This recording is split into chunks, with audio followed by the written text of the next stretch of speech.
नहमदु व नुसल्ली व नुसल्लिमु अला रसूलिल करीम। अस्सलामु अलैकुम व रहमतुल्लाहि व बरकातुहू। राय इस्लाम में तमाम दोस्तन के खुश आमदीद।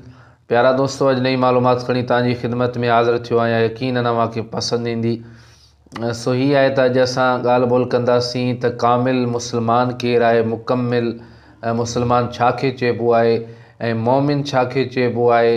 त अहिड़े हिसाब सां ई जेकी बि मेन जेकी पॉइंट आहिनि अव्हांजी ख़िदमत में अर्ज़ु कंदुसि। उन खां अॻु में अव्हां सां गुज़ारिश आहे त जेकॾहिं अव्हां असांजो चैनल सब्सक्राइब नाहे कयो त असांजे चैनल खे सब्सक्राइब कयो ऐं गॾोगॾु घंटी जे निशान ते क्लिक कयो ताजो असांजी हर अचण वारी नई मालूमात तव्हां ताईं आसानी सां पहुची सघे। प्यारा दोस्तो, हिकु दफ़ो नबी पाक सल्लल्लाहु ताला अलैहि वसल्लम जिन सहाबा किराम अलैहिमुर रिदवान खे फरमायो त तव्हांखे ख़बर आहे त मुस्लमान केरु आहे। सहाबन अर्ज़ु कयो, या रसूल अल्लाह सल्लल्लाहु ताला अलैहि वसल्लम, अल्लाह ऐं उन जो रसूल ज़्यादा ॼाणनि था, बहितर ॼाणनि था। त नबी पाक सल्लल्लाहु ताला अलैहि वसल्लम फरमायो, मुस्लमान उहो आहे जंहिंजी ज़बान ऐं हथ खां ॿिया मुस्लमान महफ़ूज़ रहनि।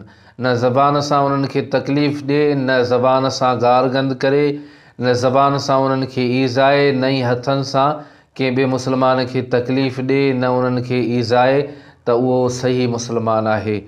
सहाबन अर्ज़ु कयो, या रसूल अल्लाह सल्लल्लाहु ताला अलैहि वसल्लम, पोइ मोमिन केरु आहे। अल्लाह जे महबूब करीम सल्लल्लाहु ताला अलैहि वसल्लम फरमायो, मोमिन उहो आहे जंहिंखां ॿिया मोमिन पंहिंजूं जानियूं ऐं माल महफ़ूज़ सम्झनि। सहाबन अर्ज़ु कयो, या रसूल अल्लाह सल्लल्लाहु ताला अलैहि वसल्लम, पोइ मुहाजिर केरु आहिनि। अल्लाह जे महबूब करीम सल्लल्लाहु ताला अलैहि वसल्लम फरमायो, मुहाजिर उहो आहे जेको गुनाहनि खे छॾे ॾिए ऐं उन्हनि खां पंहिंजो पाण खे बचाए, गुनाहनि खां बचे, उहो मुहाजिर आहे। त प्यारा दोस्तो, इहे टे ॻाल्हियूं त मुस्लमान केरु आहे त अल्लाह जे महबूब करीम सल्लल्लाहु ताला अलैहि वसल्लम फरमायो त मुस्लमान उहो आहे जंहिंजे हथ ऐं ज़बान खां ॿियो मुस्लमान महफ़ूज़ रहे, न हथ सां उनखे तकलीफ़ ॾिए, न ज़बान सां उनखे तकलीफ़ ॾिए।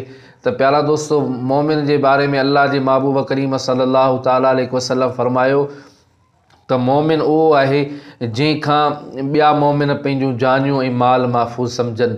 ऐं मुहाजिर केरु आहे। अल्लाह जे महबूब करीम सल्लल्लाहु ताला अलैहि वसल्लम फरमायो त मुहाजिर उहो आहे जेको गुनाहनि खे छॾे ॾिए ऐं उन गुनाहनि खां बचे। त प्यारा दोस्तो, यकीनन अव्हांखे सम्झ में अची वियो हूंदो त अल्लाह जे महबूब करीम सल्लल्लाहु ताला अलैहि वसल्लम जिन जे इन फरमान मां त सही मुस्लमान केरु आहे, सही माना में मोमिन केरु आहे ऐं मुहाजिर केरु आहे। त अल्लाह पाक असां तव्हां सभिनी खे सही माना में मुस्लमान जेको आहे सो रहण जी ऐं मुस्लमाननि जेका उसूल आहिनि उन्हनि जे मथां अमल जी तौफ़ीक़ अता फ़रमाए ऐं सही माना में मोमिन बनाए। ऐं जेकी ॻाल्हियूं आहिनि असां पाण ॿिए मुस्लमान खे तकलीफ़ न ॾियूं ऐं उन्हनि खे ईज़ायूं न, त यकीनन असां कामिल ऐं मुकमिल मुस्लमान आहियूं। अल्लाह पाक असां तव्हां सभिनी खे अमल जी तौफ़ीक़ अता फ़रमाए। ही हुई अॼु जी मालूमात। वरी नई मालूमात में अव्हांजी ख़िदमत में हाज़िर थींदुसि। तेसीं ताईं इजाज़त ॾींदा। अल्लाह हाफ़िज़।